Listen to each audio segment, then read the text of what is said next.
మన ప్రభువును ప్రియరక్షకుడైన యేసుక్రీస్తు నామములో మీ అందరికీ నా శుభాలు తెలియజేస్తున్నాను.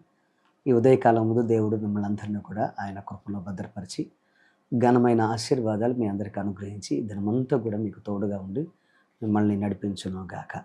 ఈరోజు దేవుడు మన కోసం సిద్ధపరిచిన వాక్యాన్ని మనం ధ్యానం చేద్దాం. నిర్గమకాండం 20వ అధ్యాయము 24వ వచనాన్ని మనం చదువుకుందాం. నిర్గమకాండం 20వ అధ్యాయము 24వ వచనాన్ని మనం చదువుకుందాం. ప్రతి స్థలంలోనూ నీ యొద్దకు వచ్చి నిన్ను ఆశీర్వదించేదను. నా ప్రియ సహోదరి సహోదరుడా, దేవుడు మనకు ఇస్తున్న అద్భుతమైన మాట. నువ్వు ఏ స్థలంలోని నువ్వు ఉన్నా, ఏ స్థలంలో నువ్వు ఒకవేళ నీ యొక్క ప్రయత్నాలు చేస్తున్నా, ఆ స్థలానికి వచ్చి నేను నిన్ను ఆశీర్వదిస్తాను అని దేవుడు వాగ్దానం చేస్తున్నాడు. నా ప్రియ తమ్ముడు, ప్రియ చెల్లి, ఈ ఉదయకాలం ముందు నీ జీవితంలో ఆశీర్వాదం, దీవెన కోసం ఒకవేళ ఎదురు చూస్తూ, నీ యొక్క ప్రయత్నాలు ఆశీర్వాదకరంగా ఉంటే బాగుంటుంది, ఈ వ్యవసాయం, ఈ వ్యాపారం, ఈ ఉద్యోగం, ఈ చదువు అని నువ్వు ప్రయత్నం చేస్తూ, అవి ప్రయోజనకరంగా లేనప్పుడు, అవి రానప్పుడు, ఆ ప్రయోజనకరమైన లాభాలు రాక ఒకవేళ బాధపడుతూ ఉన్నావేమో. ఒకవేళ ఈ రోజున ఎంతో డబ్బును ఖర్చు పెట్టాను, పెట్టుబడిగా పెట్టాను, ఇన్వెస్ట్ చేశాను, ఎలా ఉంటుందనే భయంలో నువ్వు బ్రతుకుతున్నావేమో. ఇక్కడ వాక్యాన్ని మీరు జాగ్రత్తగా గమనిస్తే ఈ వాక్యంలో ఒక ప్రత్యేకత ఉంది. ఏంటంటే దేవుడు అంటున్నాడు, నేను ప్రతి స్థలంలోనికి వచ్చి నేను నిన్ను ఆశీర్వదిస్తాను అని ఆయన వాగ్దానం చేస్తున్నాడు. అయితే ఇక్కడ ఒక కాషన్ ఉంది. అదేంటంటే ఒక ప్రత్యేకమైన ఒక హెచ్చరిక, లేదా నువ్వు ఇది చేస్తే అది నేను చేస్తాను అనే ఒక ఆబ్లిగేషన్ ఏంటయ్యా అంటే, దేవుడు అంటున్నాడు, నువ్వు ఏ ప్రాంతానికైతే వెళతావో అక్కడ ఒక బలిపీఠం కట్టు. నువ్వు ఆ బలిపీఠం కట్టి ఎప్పుడైతే నువ్వు ఆ బలిపీఠాన్ని నా కోసం సిద్ధపరుస్తావో, నేను అక్కడికి నువ్వు ఏ స్థలంలో బలిపీఠం కడితే ఆ స్థలములోకి నేను వచ్చి నేను తప్పకుండా నిన్ను ఆశీర్వదిస్తాను అని ఆయన వాగ్దానం చేస్తున్నాడు. ఇది ఎవరికి చేశాడు ఈ వాగ్దానం?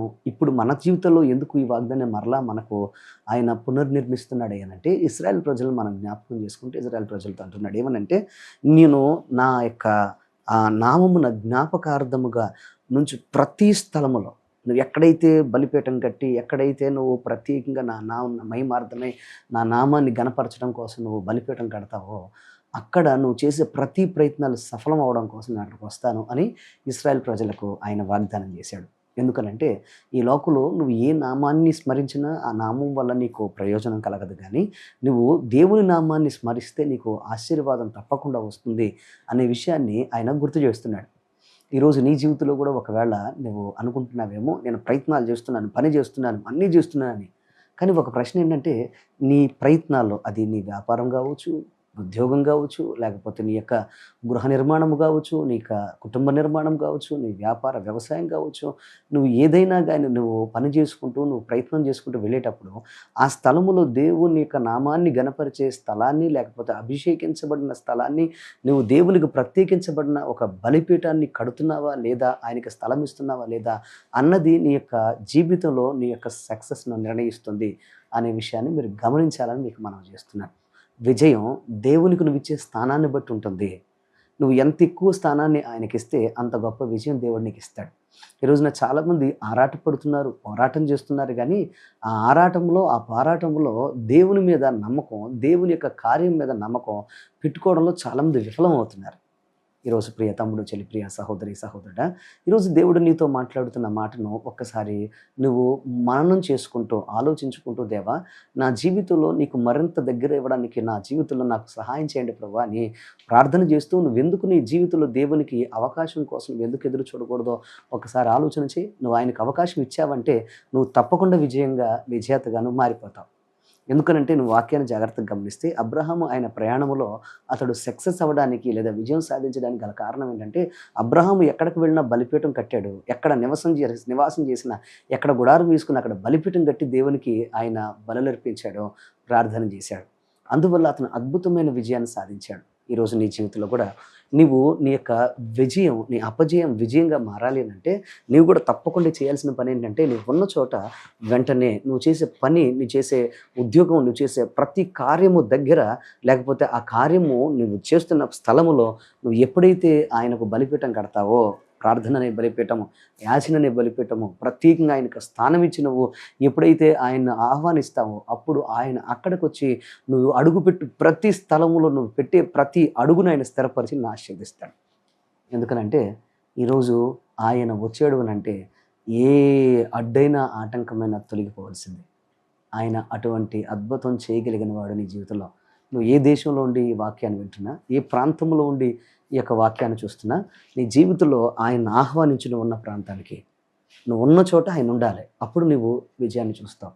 నువ్వున్న చోట ఆయన ఉండాలి. అప్పుడు నువ్వు ఆరోగ్యాన్ని అనుభవిస్తావు. నువ్వున్న చోట ఆయనను గనుక నువ్వు పిలుచుకోగలిగితే నీ జీవితం సుఖ సంతోషాలతో వర్ధిల్లేటట్లుగా నీ జీవితం మారిపోతుంది. ఈ ఉదయకాలం ముందు మరి ఎందుకు నువ్వు అపజయాల్లో బాధపడుతూ, కష్టపడుతూ ఉంటావు? ఆయన్ని ఆహ్వానించుకొని ఆయన యొక్క సన్నిధిలో వర్ధిల్లడానికి ప్రయత్నించి అట్టి కృప దేవుడు నీకు అనుగ్రహించి అద్భుతమైన జీవితంగా నీ జీవితం మార్చునుగాక. Let's pray. ప్రార్థన చేసుకుందాం.